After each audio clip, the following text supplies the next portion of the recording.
제가 본문 말씀 신약성경 마태복음 7장 9절로부터 12절 말씀 봉독하겠습니다. 너희 중에 누가 아들이 떡을 달라 하는데 돌을 주며 생선을 달라 하는데 뱀을 줄 사람이 있겠느냐? 너희가 악한 자라도 좋은 것으로 자식에게 줄 알거든 하물며 하늘에 계신 너희 아버지께서 구하는 자에게 좋은 것으로 주시지 않겠느냐?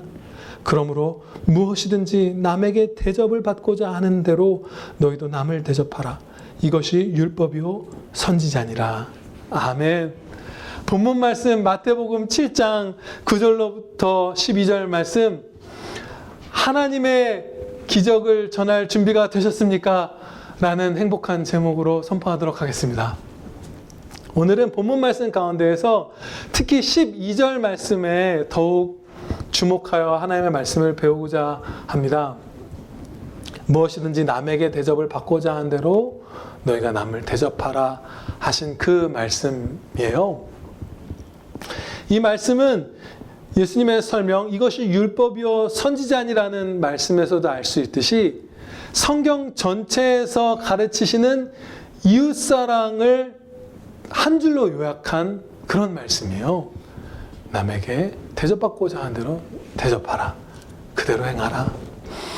그런데 이 명령은요, 예수님을 믿는 사람들만이 실천할 수 있고요. 그리고 풍성하게 실천하려면 경건한 성도들만이 행할 수 있는 그런 명령이에요. 그리고 이것은 오늘 설교 본문 제목에서도 제가 미리 암시한 것처럼 아주 놀라운 천국이 이 땅에 임하는 기적입니다. 이 말씀 그대로 우리가 행할 때 그것은 바로 천국이 임하는 거예요. 네, 아멘입니다. 왜 경건한 성도만이 이 말씀을 실천할 수 있는지 두 가지로 살펴보도록 하겠습니다. 첫째는요, 이것이 율법이요 선지자니라 이렇게 말씀했잖아요. 하나님 말씀에 합한 것을 바라고 하나님 말씀에 합한 것만을 주는 것, 그것을 명하신 거예요, 예수님께서는. 그렇기 때문에 말씀을 벗어난 내 소원들, 내 정욕들, 이런 것들을 받길 원하고 또 주길 원한다면 그것은 이 말씀을 잘 순종했다고 볼 수가 없죠. 제가 얼마 전에 한 달쯤 전에 유튜브에서 어떤 사람들보다 되게 놀란 게, 옷을 만드는 브랜드라는 어떤 사람들인데, 그 고객 응대 CS가 안 좋으면 자기 휴대폰 번호 적혀 있으니까 전화 걸어서 쌍욕을 박아달래요.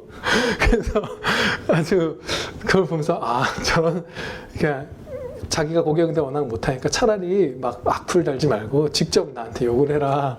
근데 그 표현을 그대로 쓰는 거예요. 근데 세상엔 참 별별 사람이 다 있고 우리 안에도 별별 정욕이 다 있죠.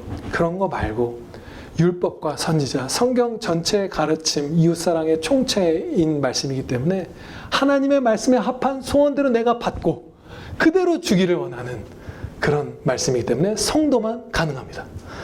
두 번째는 이 명령을 다르게 표현하면 예수님의 사랑으로 이웃을 사랑하라 입니다. 네. 그런데 그 참된 사랑은 성령께서 사랑을 계속 공급해 주시는 사람만이 할 수 있어요. 세상에서도 사랑이라고 말하는 어떤 감정이나 행동 같은 것이 있지만 그것은 성경에서 말하는 사랑과는 완전히 다른 것이에요. 왜 다르냐 하면 그것도 또 한 갈래 나눠서 두 부분으로 나눠볼게요. 사랑의 대상에 있어서 참사랑과 가짜사랑은 무한의 차이가 있습니다. 먼저 이 하나님 말씀대로 이렇게 모든 이웃에게 차별 없이 받고자 하는 대로 행하려면 대한민국 사람만이 아니라 일본 사람이나 중국 사람에게도 똑같이 우리나라 사람 사랑하듯 사랑해야 돼요. 그리고 내 자식이 아닌 남의 자식도 정말 보물처럼 여기면서 아껴야 되고요. 그리고 나보다 이 땅에서 심히 비천한 사람도 무시하지 않고 사랑해야 하고, 그리고 무슨 연봉으로 200억을 받는 부자도 그를 위해서 우리가 눈물 흘리면서 사랑해야 하고요. 내 팀원만이 아니라 라이벌 팀의 팀원을 위해서도 헌신적으로 사랑하고, 나를 괴롭게 하는 사람, 까다로운 주인, 나의 원수까지도 사랑하라고 하나님께서 명하셨잖아요. 그러니까 내 가족을 벗어나고 내 인종, 내 민족, 내 회사, 내 팀, 내 친구, 내 편, 내게 도움이 되는 사람을 다 벗어나서 하는 사랑이고, 그런 나와 관련된 내게 유익한, 내게 흡족한 사람만을 사랑하는 것은 세리도 행하는 가짜 사랑이라고 명하셨어요. 너희가 너희를 사랑하는 자를 사랑하면 무슨 상이 있으리요? 세리도 이같이 아니하느냐? 또 너희가 너희 형제에게만 무난하면 남보다 더하는 것이 무엇이냐? 이방인들도 이같이 아니하느냐? 이것처럼 그 사랑의 대상에서 참사랑과 가짜 사랑은 엄청난 차이가 있습니다. 무차별적인 사랑이 참사랑입니다. 그리고 다음으로 이 참사랑은 하나님의 자녀라는 자각, 실제적으로 하나님의 자녀여야 하고 그걸 자각해야 하고 또 천국 소망을 깊게 품고 있어야만 실천 가능하기 때문에 성도만 이 본문 말씀을 행할 수 있습니다. 좀 더 이제 자세하게 나누고자 하는데요. 예를 들면 이 땅에서의 삶이 전부 다 끝이다. 여기서의 80년이 내게 주어진 모든 시간이 합이다. 그리고 여기서 내가 월급으로 벌어 얻는 돈이 내가 얻는 모든 유익의 총합이다 라고 생각하면 모든 것이 굉장히 유한하죠.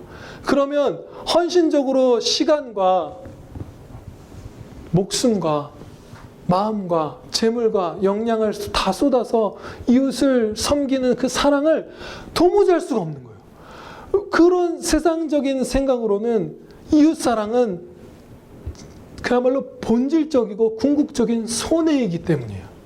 완전한 손해 그 자체가 한정되어 있는 것을 나를 미워하는 사람을 위해서 떼준다? 나를 아프게 하는 사람을 위해서 내 평생 벌 수 있는 이 뭐 몇 억의 돈 중에 얼마를 떼준다? 이것은 그야말로 손해 그 자체잖아요. 이 땅이 끝이면. 그렇기 때문에 어떤 사람도 그 본질적이고 심연보다 깊은 그 궁극적인 손해를 실천할 수 있는 길이 아예 없는 거예요. 그래서 이 사실 때문에 이제 이 12절 첫머리에 그러므로라는 말씀이 붙어 있다고 저는 생각합니다. 이 그러므로라는 말씀이 붙어 있다는 건 바로 앞절 그리고 앞 문맥하고 연결된다는 뜻이잖아요. 그런데 여러 신실한 주석가분들 가운데에서도 이 12절 말씀이 앞부분과 그렇게 연결되지 않는다고 생각하시는 분들이 있어요. 그래서 밀접한 연관이 없고 그러므로라고 물론 번역할 수 있는 헬라어가 쓰였지만 그 헬라어가 때로는 특별한 의미 없이 이렇게 지나가는 단어처럼 쓰이기도 하기 때문에 이 말씀 12절은 독립되게 보아야 할 것이다 라고 생각하는 분들이 있어요. 그런데 박윤선 목사님은 우리가 그 의미를 찾지 못했을 뿐이지 연결되어 있을 것이다. 그러므로라고 되어 있으니까. 그런데 저는 분명히 이 말씀이 앞부분과 연결되어 있다고 믿습니다. 그 한 부분이 중요한 것이 무엇이냐면요. 바로 이것이에요. 이 앞부분까지의 말씀은 하나님께서 우리의 아버지이시며 그 아버지가 우리가 구하는 것을 유익한 것이면 다 주신다는 말씀이에요. 네. 그러므로 그러니까 하나님께서 이렇게 하시는 거죠. 내가 이웃을 헌신적으로 사랑할 때 그것이 실체적으로 진짜 그야말로 본질적으로 손해가 아니게 해주신다는 것이에요. 이렇게 말씀하시는 것만 같아요. 우리에게. 너는 계속해서 사랑받는 나의 아들, 딸이다. 네가 구하는 것은 넘치도록 다 줄 터이니 그러므로 너는 무엇이든지 남에게 대접을 받고자 하는 대로 후하게 대접하라. 예, 아멘입니다. 그 말씀 같아요. 다들 그렇게 믿으시는 것 같아요. 맞습니다. 우리가 삶이 영원하다고 믿고 은혜가 지속적이라고 믿고 필요를 넘어서는 복, 사랑, 넘치는 은혜 위에 은혜가 있다고 믿는 자녀가 되어야만 남에게 헌신할 수 있습니다.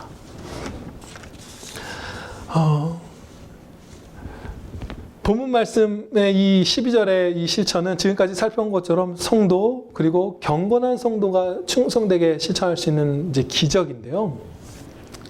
제가 자꾸 기적이라는 표현을 쓰는 것은 우리가 이 말씀이 이 땅 가운데서 실제로 순종되어 행해지는 것들을 목격하면 정말 기적이구나. 이걸 명하고 허락하신 게 기적이라는 것을 이렇게 자각할 수 있을 거예요. 본문 말씀의 영광이 밝히 드러난 한 역사의 사건을 이제 같이 살펴보면서 본문 말씀을 더 깊고 풍성하게 배우도록 하겠습니다. 제가 최근에 그 로드니 스타크라는 이제 사회학 박사님이죠. 워싱턴 대학교라는 그 학교에서 가르치는 분이래요. 가르쳤던 32년간. 그런데 그분이 쓴 기독교의 발흥이라는 책을 이제 보았어요. 근데 이게 그분이 예수님 안 믿는 분이 쓴 책이거든요.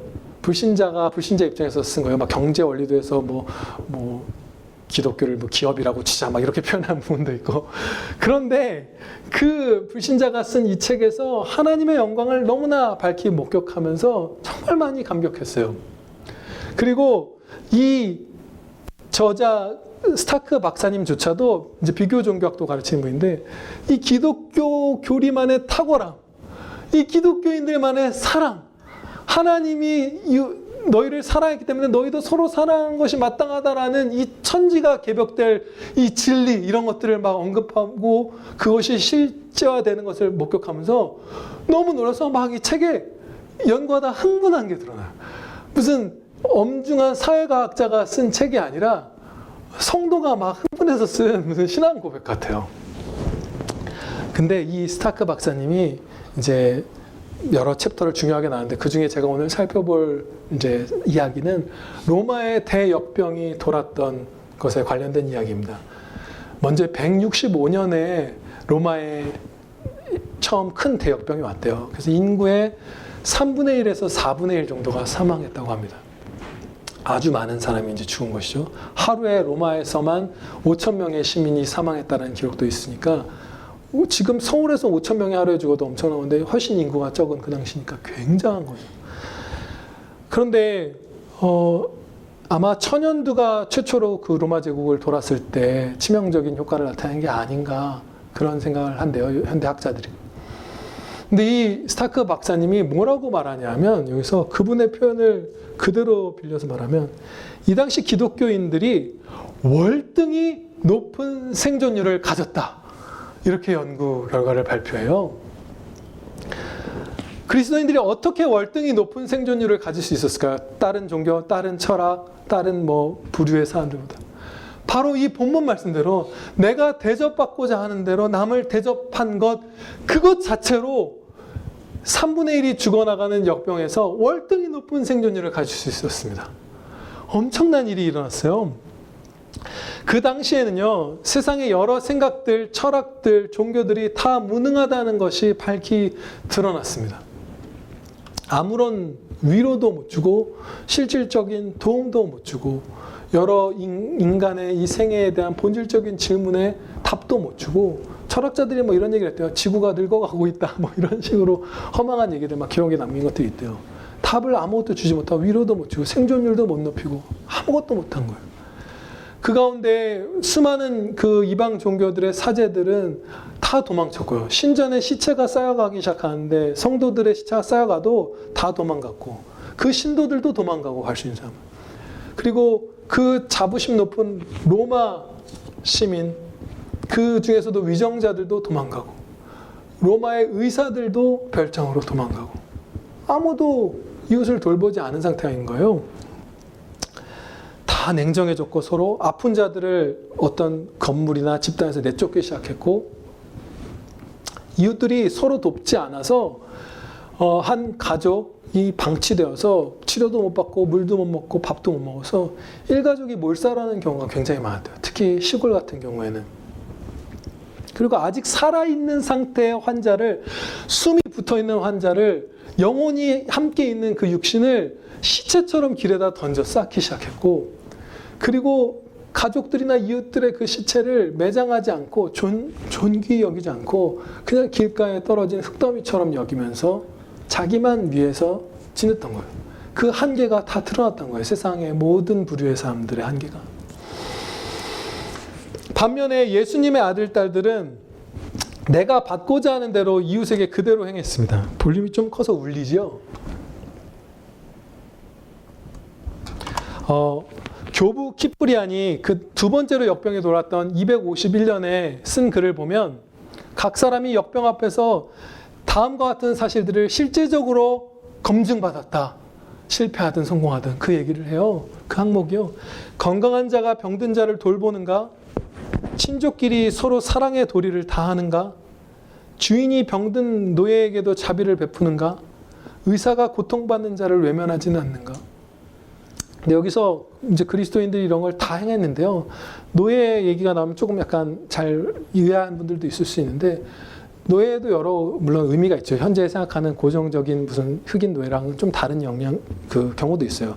범죄한 사람이 돈을 못 갚아서 노예로 몇 년을 사는 경우도 있고, 그리고 노예를 많이 갖고 있는 귀족 가문의 한 여인만 믿음을 가져서 그 여인만 자신의 병든 노예들을 기진에서 떨어져서 폐기 처분당할 사람을 한 형제로 보면서, 한 이웃으로 보면서 사랑하고, 이런 일들을 행했던 것이에요. 그리스도인들은 이 모든 것들을 행하면서 형제들에게 행하는 것, 가족들에게 행하는 것을 넘어서서 주변에 있는 이웃들에게도 행했어요. 그러면서 기독교인들의 생존율이 엄청나게 높아졌고, 그들 곁에 있던 이웃들의 생존율도 엄청나게 높아졌어요. 근데 이 생존율이 높아진 그 아주 핵심 원리를 두 부분으로 나눠서 얘기하면, 첫 번째는 이렇게 말할 수 있어요. 하나님께서 기도에 응답하사 병자들을 기적으로 고쳐주신 거예요. 네, 그들의 간절한 기도에 응답해서 직접적으로 병자들을 고쳐주신 거예요. 천사를 보내셨든지 우리는 잘 모르지만 어쨌든 사람의 손을 통하지 않고. 두 번째는 각 성도에게 사랑으로 역사하사 성도들이 환자들을 돌봄으로써 살아나게 해주신 것이에요. 두 가지 방식으로 이제 생존율이 급격하게 높아졌는데, 현대의학의 전문가들, 20세기, 21세기 이런 의사들, 의학자들이 말하기를 약을 하나도 사용하지 않고 정성스레 간호하기만 해도 이 죽을 전염병의 환자들이 죽는 비율이 3분의 2 혹은 절반 이렇게까지 떨어진대요.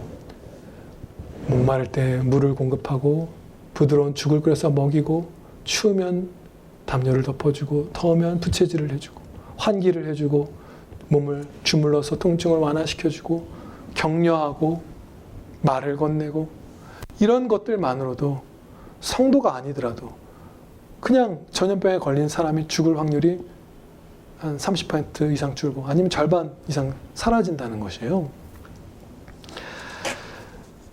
그렇게 해서 이제 여러 가지 일들이 벌어졌는데, 제가 처음에 이 생존율이 높아진 두 가지 이유 가운데 첫 번째 거에만 주여 기적이라는 표현을 썼죠. 근데 사실은 이 두 번째, 하나님께서 사랑으로 성도들에게 역사하사 성도들과 이웃들을 치유하신 게 더 큰 기적입니다. 더 귀한 기적이에요. 예, 아멘입니다. 왜냐? 첫 번째 기적은 육신을 고쳐주시는 것에 아주 중점한 기적이었다면, 두 번째는 영혼의 질병도 고치시면서 그리스도의 영광을 밝히 드러내시면서 육신의 질병도 고쳐주신 기적이기 때문이에요. 그래서 피할 수 없이 기독교인들, 또 그들의 가까운 이웃들이 많이 살아남은 거예요. 더 이제 구체적으로 들어가 볼게요. 이제 초기에 이 질병을 앓은 사람들이 있잖아요. 불신자든 기독교인들은 차별 없이 쫙 앓았을 거야, 대부분. 그런데 기독교인들은 그 당시 인구의 뭐 0.4%였다, 뭐 여러 가지 얘기가 있어요. 아주 소수였어요. 근데 극진한 간호를 형제들에게 받잖아요. 목숨을 걸고 내가 걸려 죽더라도 이 형제를 돌보다 죽겠다 하는 그 사랑을 받잖아요. 그래서 생존율이 급격하게 높아지죠. 그러면 회복된 사람들 상당수가 면역을 갖고 있는 거예요. 근데 이 면역을 가진 사람들이 이제 부류가 있잖아요. 근데 이 면역을 가진 사람들 부류에는 거의 남아있는 사람은 기독교인이 대부분이게 돼요. 인구에는 0.4%를 할지라도 나머지 면역 있는 사람들은, 회복된 사람들은 다 도망치고 도우려는 마음도 없고, 그렇죠? 실제로 이웃에게 사랑을 행하는 사람이 아무도 없기 때문에 면역을 가진 사람, 그리고 이웃을 돌보는 사람, 이 교집합은 기독교인밖에 없는 거예요. 그래서 이 기독교인들이 밤낮으로 뛰어다니면서 온갖 환자들을 돌보기 시작한 겁니다. 이 면역을 가진 기독교인들이 막 그 로마의 사람들을 고쳤을 장면을 그 스타크 박사가, 성도가 아닌데 이렇게 표현해요. 그렇게 면역을 갖춘 기독교인들이 환자들 사이를 마치 전신갑주를 입은 듯이 돌아다녔을 것이다. 예, 그렇게 엄청난 은혜가 임하는 거예요. 그렇지만 이 모든 헌신적인 사랑은 그 당시에 엄청난 높은 생존율, 현세에서만의 은혜, 자비에 기댄 사랑은 결코 아니었습니다. 천국 소망이 더 본질적인 뿌리였어요. 이 당시 키프리안이라는 교부는 이렇게 설교했어요. 형제들을 잃어버린 게 아니라 먼저 부름을 받은 우리보다 앞장서 길을 떠난 사람들입니다. 지금 살아있는 그들은 그리움의 대상이지 애곡의 대상이 아닙니다. 이렇게 서로를 위로해야 했어요. 왜냐? 다른 기록에 보면 디오니시우스라는 주교가 이렇게 말을 해요. 이집트의 그 출애굽 시의 10번째 재앙처럼 한 집에 장자 한 명만 죽는 정도의 전염병이었으면 좋았을 텐데 한 집에 한 명만 죽는 경우는 아무도 없었다. 성도들도. 그리고 이교도들에겐 더 많은 사망이 있었다. 이렇게 기록을 하거든요. 그러니까 엄청나게 많은 사람들이 죽어나갈 때에 천국 소망을 두고 그들은 먼저 떠난 사람들은 주님께 부름을 받아서 소천한 것이고 우리보다 복되다. 그리움의 대상의 눈물이지 애도의 대상이 아니다라는 그 천국 소망을 갖고 막 이웃들을 돌보고 다닌 거예요. 그렇게 해서 엄청나게 이제 높은 생존율이 기독교인과 그들 주변에 형성되기 시작했는데 이 모든 사실들을 연구 가운데 이 목격한 이 로드니 스타크 박사가 이렇게 그 영광 앞에서 막 떠는 거죠. 이렇게 표현을 해요. 이런 식으로 죽어가는 자를 치유하는 기적을 일으키는 사람들의 군단이 생성되었을 것이다. 그러니 병자를 낫게 한 것은 기독교인들이 병자를 위해 올린 기도 덕분이 아니라 참을성 있게 떠다 먹인 수프 덕분이었다고 누가 감히 말할 수 있었겠는가? 말할 수 있겠는가? 지금도 감히 누가 이게 하나님의 기도 응답이고 은혜이고 기적이라고 말하지 않을 수 있겠는가? 불신자가 그렇게 감격해서 선포한 거예요. 그리고 나서 이 기적을 맛봤던 이 로드니 스타크 박사님은 10년쯤 뒤에 회심했더라고요.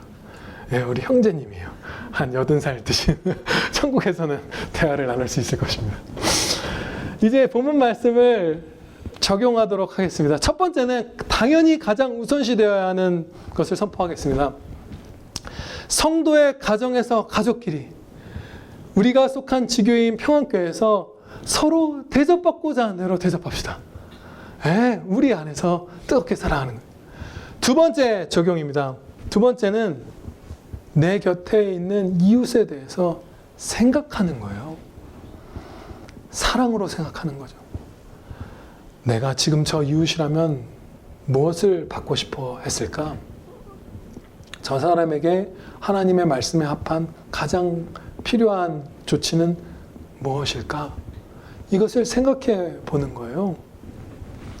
이런 것들에 대한 생각은 또 답을 구해야 될 때 구하는 것은 대부분 어렵고 복잡한 게 결코 아니죠. 다만 우리에게 문제가 있는 것은 사랑의 생각 자체를 안 한다는 거예요. 저 이웃에게 무엇이 필요할까? 무엇이 도움이 될까를 내가 저 사람이었다면이라는 이런 생각들을 안 하는 게 우리의 죄악인 것이죠. 제가 최근에 지난주죠. 전도에 대해서 생각을 하다가 내가 전도를 못한 첫 번째 이유가 체면이었구나라는 것을 이렇게 회개한 것을 나누었잖아요. 그런데 다른 이웃의 생명보다 내 곤란함이나 민망함이나 이런 것들을 중요하게 무겁게 여기는 것이 결코 복잡하게 얽혀 있어서 분간해내기 어려운 죄악은 아니잖아요. 너무나 명백하게 말도 안 되는 죄잖아요.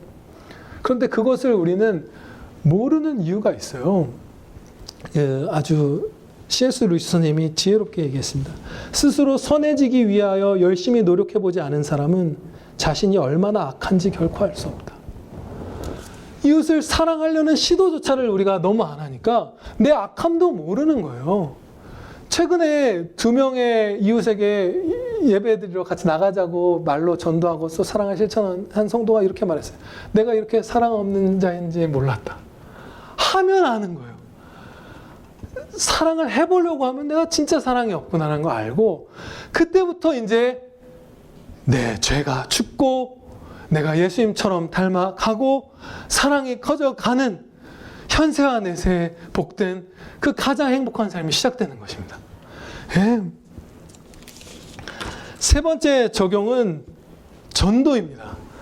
우리 한 사람이 이 땅에서 누군가에게 받은 것 중에 제일 좋았던 것 말씀해 보세요 했을 때 전도라고 말하지 않을 사람은 아무도 없어요. 복음 들은 것, 구원받은 것, 여러 가지 표현할 수 있겠죠.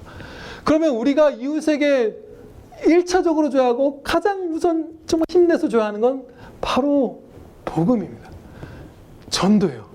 이것은 다른 것들은 이 땅에서 이웃사랑에 견줄 수 있는 것이 아무것도 없어요. 복음을 전하는 것, 전도하는 것, 예배의 자리로 데려나와서 추수자들의 입에서 선포되는 복음을 듣고 그들이 회심하도록 돕는 것, 이런 것들 이외에 어떤 것도 남에게 대접받고자 하는 대로 대접하는 것에 1등 자리를 차지할 수 없어요. 네 번째와 다섯 번째 적용은 2세기 이 로마의 그리스도인들처럼 오늘날 우리가 핍절한 상태에 있는 이웃들을 어떻게 하면 도울 수 있을까? 어떻게 하면 이 사랑을 밝게 실천할까 하는 적용들이에요. 먼저 네 번째 적용은 바로 태아 보호입니다. 뱃속에 있는 태아들을 보호하는 거예요. 작년 2020년 11월 22일 주일에서도 우리가 하나님 말씀에서 배웠듯이 뱃속에 있는 아기는 잉태되는 그 순간부터 살아있고 존엄한 한 인간 인격입니다. 그게 성경 말씀에서 분명히 우리가 배울 수 있는 진리였어요. 그런데 최근에도 좀 더, 그때는 2018년도 산부인과 협회 발표를 나눴었는데 그 이후에도 보면 대부분의 의사 선생님들이 작게는 50만 명이 매 낙태당하고 많게는 70에서 80만 명 이상이 낙태되고 있다, 이렇게 말을 해요. 태어난 아이들 숫자는 30만 명 정도잖아요.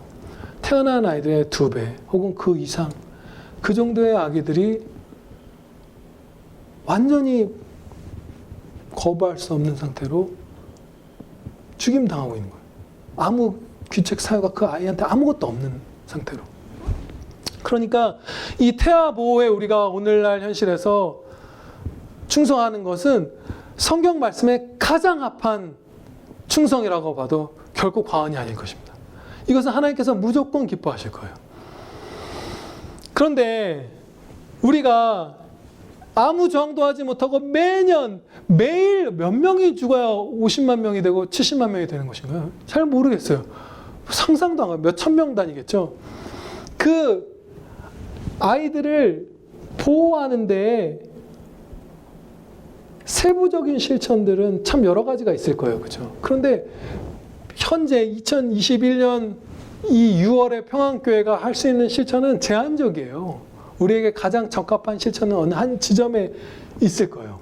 우리에게 허락된 인적 역량, 우리에게 허락된 지리적 위치, 그리고 재정적 역량, 이 모든 것들을 고려했을 때 신앙의 수준까지 다 고려하겠죠. 한 어떤 좁은 지점에 우리가 들어가서 그것을 실천해야 될 것이에요. 그래서 우리가 계속 기도해야 하는데요. 이제 이것은 잠시 이제 접어두고 우리가 아무 제약 없는 상태라고 생각하면 이런 일도 할 수 있겠죠. 꿈을 꿔보는 거예요. 나중에 했으면 좋겠어요.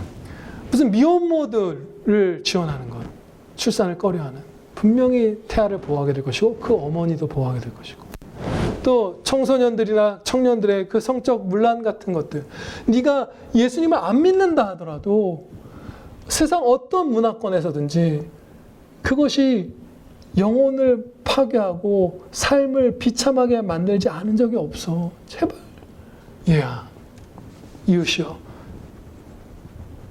돌이키라고. 그런 문란한 삶에서 이런 것들을 가르칠 수도 있고 전포할 수도 있고, 낙태법 폐지와 관련해서 거룩한 목소리를 강하게 내는 것을 협력해서 할 수도 있고요. 또 정말 못 키우겠다면 부디 당신과 아이에게 그 비참한 일을, 그 죄악을 행하지 말고 낳기만 하면 우리가 진짜 좋은 부모 잘 찾아서 잘 입양시켜주고 고아원에서 잘 먹이고 잘 키울 테니까 제발 낳으라는 그런 권면들, 고아원과 입양과 이런 것들과 연관된 그런 봉사들도 우리가 할 수 있겠죠. 여러 가지 일들이 있을 텐데요. 이제 우리가 할 수 있는 것은 이제 좀 더 생각해 보기로 하고 마지막 적용을 보겠습니다. 마지막 적용은 다섯 번째죠. 고아들을 돌보는 것이에요. 성경에서는 고아와 과부가 성도가 돌봐야 할 대표적인 부류의 사람들로 말씀하시죠. 그런데 과부는 때로는 조건이 있어요. 뭐 경건한 과부, 아니면 뭐 또 과부는 다른 가족들이 있으면 먼저 가족들이 섬겨야 한다, 뭐 이런 얘기도 있고 조건이 달려 있어요. 근데 고아에 대해서는 아무 조건이 없습니다. 고아가 있으면 무조건 도와야 하는 거예요. 고아를 안 도우면 성도가 아닌 거예요. 그야말로 믿음을 배반한 자다, 이렇게 말할 수 있을 만큼 고아를 섬기는 것 역시 이 태아를 보호하는 것하고 거의 어깨를 견줄 수 있는 하나님의 말씀에 무조건 합한 실천입니다. 그런데 이 지금 우리가 몇 주째 전도의 말씀 하나님께서 우리에게 계속 주고 계시고, 오늘은 이웃사랑의 말씀 주시는데, 당연히 이 두 개는 한 몸이에요. 하나님께서는 헌신적인 이웃사랑과 동시에 항상 전도가 크게 일어나게 해주셨어요.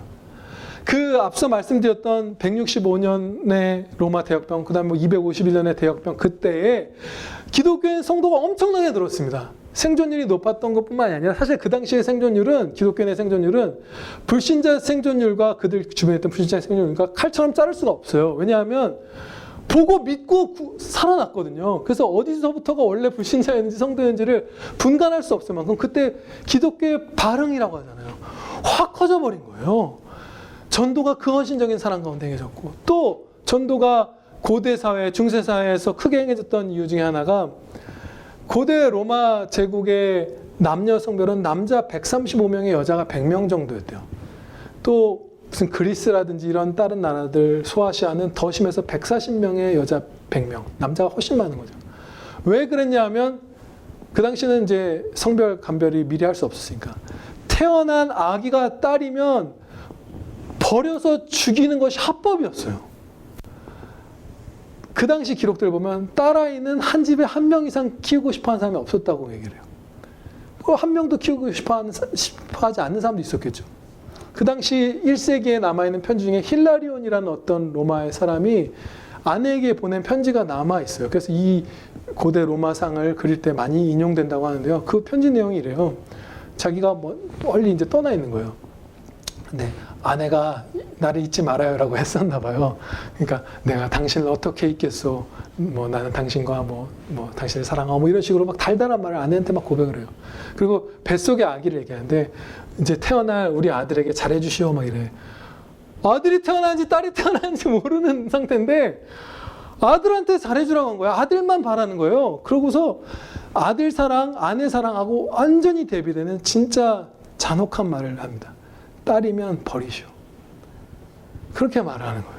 그런데 그 당시에 제가 이 말씀을 드린 이유가 뭐냐면, 기독교인들은 그 고대 사회에서도 중세 사회에서도 딸아이를 안 버렸어요. 아무도. 다 사랑했어요. 하나님의 형상대로 지음받은 남녀노소 불문하고 다 동등한 존귀한 사람이니까. 그리고 이웃들에게 그것을 막 설파했어요. 아니야, 귀한 하나님의 형상대로 지음받은 사람이야. 그러면 엄마들도 감화되지 않겠어요? 그렇게 살아남은 기독교인들 때문에 살아남은 여성들만이 아니라 많은 여인들도 사실은 얼마나 비참하겠어요. 딸아이들을, 뱃속에 키웠던 아이들을 버릴 때. 그런데 아니라고, 소중하다고, 존귀하다고 기독교인들이 선포할 때 여인들이 교회로 몰려나왔어요. 이 낙태 반대 운동하고 거의 똑같은 걸 한 거죠. 할 때. 그래서 여자 성도가 기독교 역사에는 항상 많았습니다. 남자보다. 이방 종교는 다 남자가 많았대요. 근데 기독교만 여자들이 훨씬 많은 거예요. 역사상. 여기에 요즘 사람들이 좋아하는 거짓말이지만 그 사람들은 성평등이 있으니까, 진짜 평등이 있으니까. 이 말씀을 드린 이유는 이런 이웃사랑, 헌신적인 이웃사랑과 전도는 한 몸이라는 것입니다. 하나님께서 항상 이 두 가지를 함께 갖고 가세요. 병든 자를 고치시면서 십자가 복음을 예수님께서 선포하신 것과 동일하게 이 땅에 남아있는 예수님의 몸인 우리에게도 똑같이 행할 수 있는 은혜를 주시는 것입니다. 네. 이제 이 구체적인 실천에 대해서 잠깐 생각해보고 마칠 텐데요. 앞서 말씀드린 바대로 우리에게 허락하신 역량들을 다 고려해서 실천해야 할 거예요. 그런데 언뜻 우리가 생각할 때 머뭇거리게 될 수 있어요.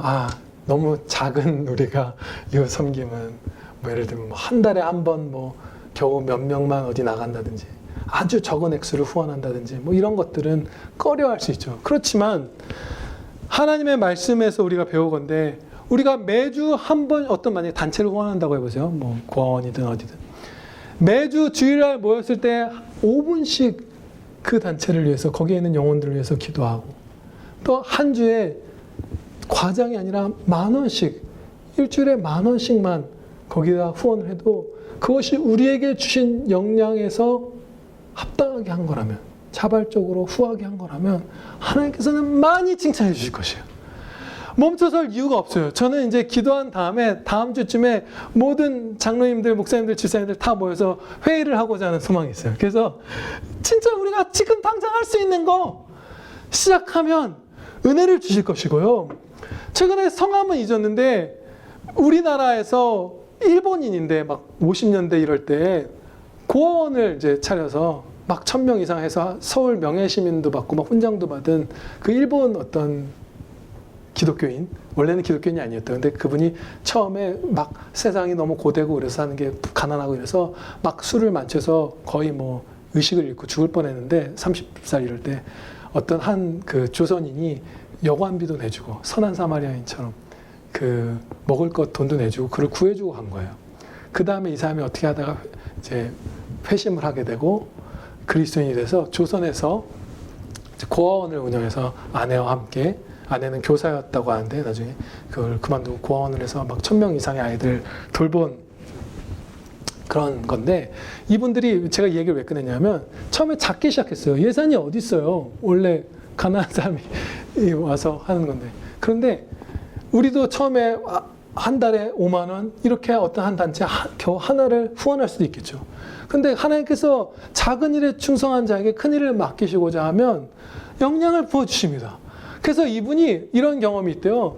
어느 날 그 조선을 대한민국을 이제 떠나려고 하는 어떤 한국에 이제 부유한 사람이었나 봐요. 그 사람이 떠나면서 이민을 가면서 그 당시 돈으로 1,000원을 주면서 이제 고아원을 위해서 써달라고 했다는데 그 당시 뭐 50년대 이럴 때 1,000원이 어마어마한 돈이었다면서 뭐 집 몇 채 정도가 아닌 막 뭐 그 사람 그 연대가 언제인지 모르지만 비율을 보면 진짜 많은 돈을 갑자기 받은 거예요. 그래서 1,000명까지 고아를 돌본 거예요. 지금 우리의 작은 일, 작지만 한 영혼은 천하보다 귀하기 때문에 작지 않은 일, 작고도 큰 일, 여기에 우리 충성합시다. 마지막 질문 던질게요. 여러분은 하나님의 기적을 세상에 전할 준비가 되셨습니까? 아멘. 기도드리시겠습니다. 아버지 하나님 감사합니다. 아멘으로 응답할 수 있는 이 천국의 은혜 주셔서 감사합니다. 영생을 받은 자 많이 이 대답을 할 수 있고 주 예수 그리스도의 십자가 무한 사랑을 받은 저희 아들, 딸들 많이 이 대답에 아멘으로 이 대답을 할 수 있는 것을 고백하옵나이다. 아버지, 사랑받는 아들, 사랑받는 딸인 저희들 이제 우리 하나님께 먼저 사랑받았으니 이웃을 사랑하겠습니다. 예수님께서 우리의 이웃들을 사랑하시고 원수까지도 사랑하셨사오니 예수님의 몸인 우리도 원수들도 사랑하고 이웃들도 사랑하겠습니다. 아버지 도와주시옵소서. 한 걸음 한 걸음 하나님의 말씀 가운데에서 저희가 걸어갈 수 있게 해주시옵소서. 예수 그리스도의 이름으로 기도하렵나이다. 아멘.